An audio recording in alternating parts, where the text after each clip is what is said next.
Sabe que dia que é hoje? Dia da Nutella. Você consegue imaginar o que isso tem a ver com o nosso quadro Mais Saúde? É o que a gente vai descobrir agora. Mais Saúde. Oferecimento. ISSG é saúde para todos. O brasileiro ama fazer memes. Eu tenho quase certeza de que você já viu no Facebook, por exemplo, aquela brincadeira sobre ser raiz ou ser Nutella. Eu vou contar para quem não sabe. Enquanto tudo que é raiz representa o que é tradicional, da maneira antiga e sem frescuras, né? A versão Nutella representa o lado gourmet, aquele moderninho, o jeito atual das coisas. Isso nada mais é do que a diferença de idade entre as gerações, a forma de encarar o mundo.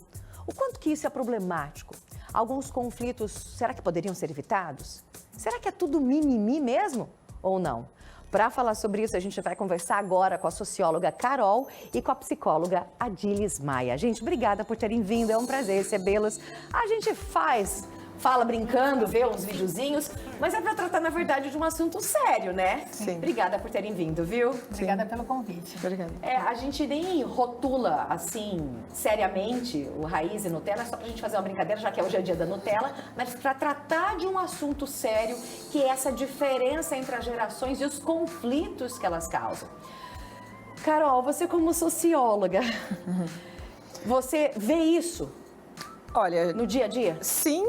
Sim, mas com ressalvas. Tá bom. É importante a gente entender, primeiro, na minha visão, e na visão da sociologia, Ok. na verdade, que é uma interpretação, assim, de que é óbvio que existe uma diferença social Tá. que foi embutida pelas tecnologias, que é embutida pela linguagem, né? A gente usava o vossa mercê, que virou você, que virou VC, que virou, né, daqui uns dias. Você vai, né?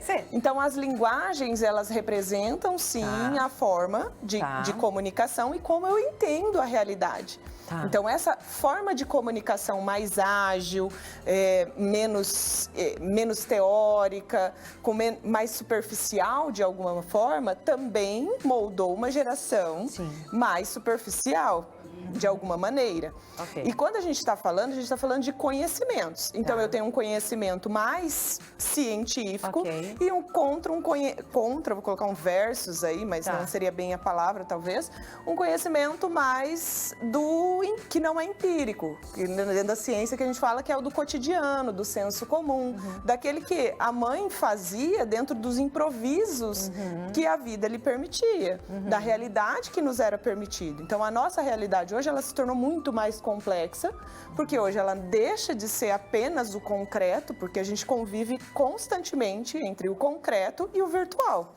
Então, esse dilema também nos proporcionou angústias enquanto seres humanos, não só para nós, mas para as nossas gerações. Quantas perguntas nossos filhos nos fazem que a gente fala assim, calma, eu preciso pensar, porque assim eu não consigo te responder dessa forma, né?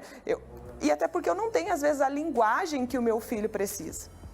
Uau! Né? Uau! Adilis Maia, obrigada por ter vindo, é um prazer recebê-la. Carol já é sócia do programa? Adilis. Quando a gente fala de geração, na verdade, existem até nomenclaturas que especificam, né? Essa geração é X, essa é Y, essa tal. Existem quantas gerações a gente consegue, mais ou menos, especificar? Dá pra gente falar um pouquinho, né? Tá. Claro que tomando sempre cuidado de não fechar, né? Ok. Um diagnóstico que classifique e encerra, então acho que esse é um ponto importante. Quando a gente fala da classificação, a gente pensa em baby boomers, que foi lá após a Segunda Guerra Mundial. Então, quando as pessoas começaram realmente a repensar, né, um modelo de vida pelo sofrimento que teve na guerra.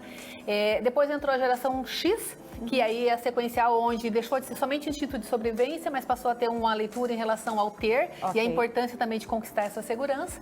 Depois entrou a geração revolucionando, que foi a geração Y. E aí ela trouxe um questionamento sobre o modelo de vida, repensar, pensar em aspectos relacionados à qualidade de vida e outros aspectos que usualmente tanto os baby boomers como a geração X estavam muito acostumados a ter a estrutura, a ter aquela segurança, entrar num trabalho, passar a vida inteira naquele trabalho. Sim. E aí a geração Y, ela veio meio que chutando a porta, né? Falando assim, peraí, não é só sobre isso. A partir da década de 80. Isso. Tá. E aí, o que começou a acontecer? Um questionamento sobre o modelo de trabalho, sobre o modelo das relações, sobre a forma de educação. E aí vem na sequência a geração Z, né? Tá.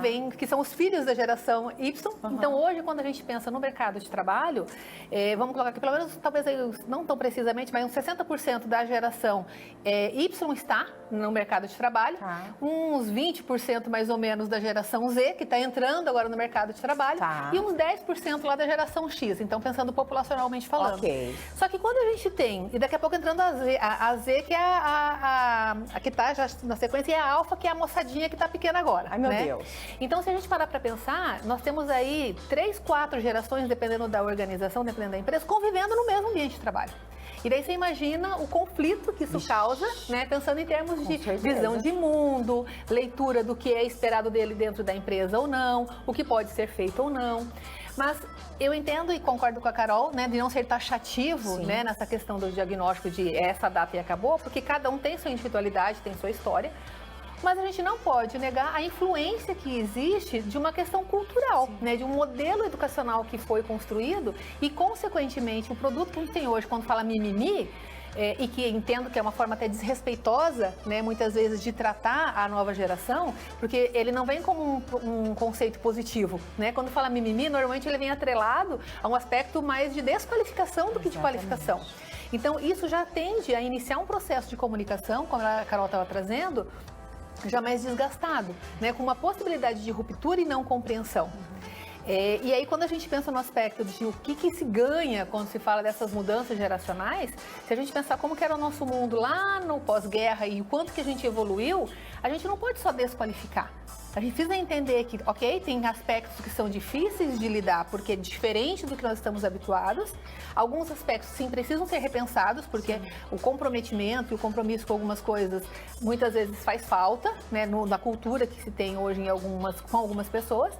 Mas não é só prejuízo, né? A gente não pode dizer que o mimimi necessariamente é ruim. Tem coisas que nos levam a uma reflexão sobre valores de vida que talvez antes da pandemia a gente não se propunha fazer.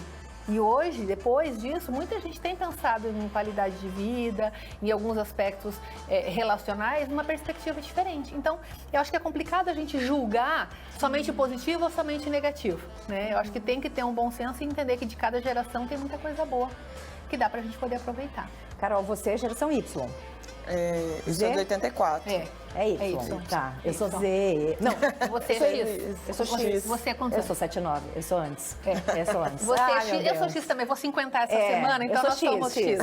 Você é geração Y. Começou a chutar a porta. E você começou a chutar a porta de leve. E você tem um filho da geração Alfa. Alfa. Pequenininho. Quais os principais conflitos que você vê na sua casa em relação a isso? A maior dificuldade, na verdade, que eu sinto é a questão desse mundo virtual, né? Porque eles têm uma naturalidade desse mundo nativo digital, eles são esses nativos digitais na qual eu sou migrante. E eu me adaptei bem, inclusive. Mas eu sei que eu tenho limitações e eu ainda sou dos dispositivos sem Wi-Fi, né? Então, discadinha, aquela internet. Isso. Né? Então, eles têm... Existem várias diferenças, principalmente na comunicação. Mas eu sou privilegiada pelas minhas filhas e tudo mais, pelo posicionamento delas e os entendimentos também que elas tiveram.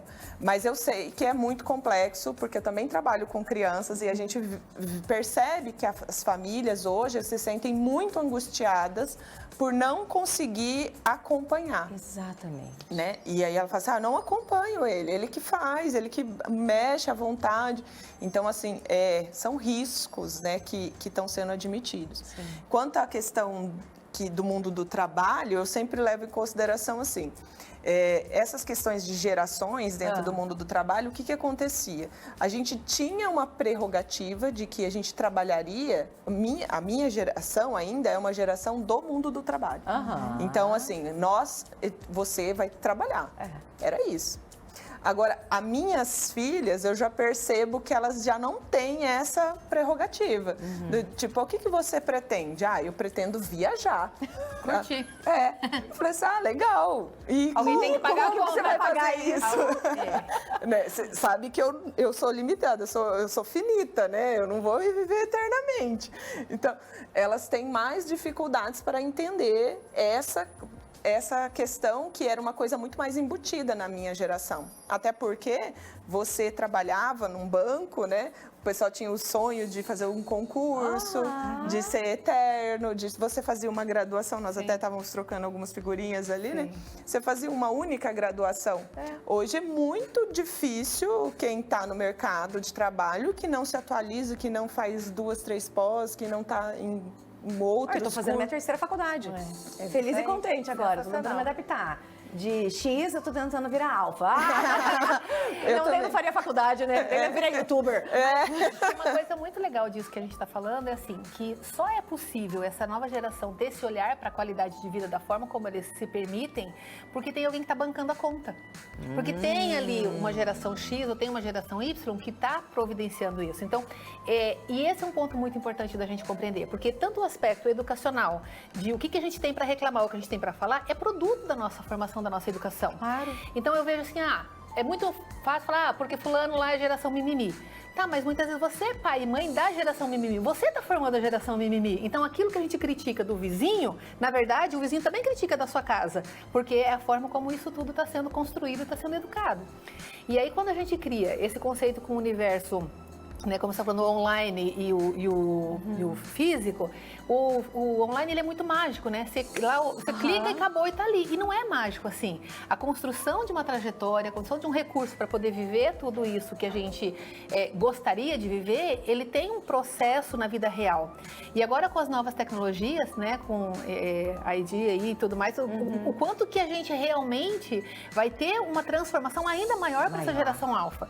Porque a geração Y começou o advento da internet, a descarga é da geração X. A internet, realmente, o boom começou na geração Y. E os primeiros nativos digitais total é o Z.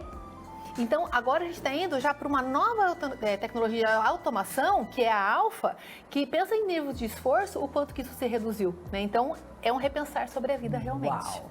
439-9952-0380. Quero saber de você. O que você está achando do bate-papo? Raiz, no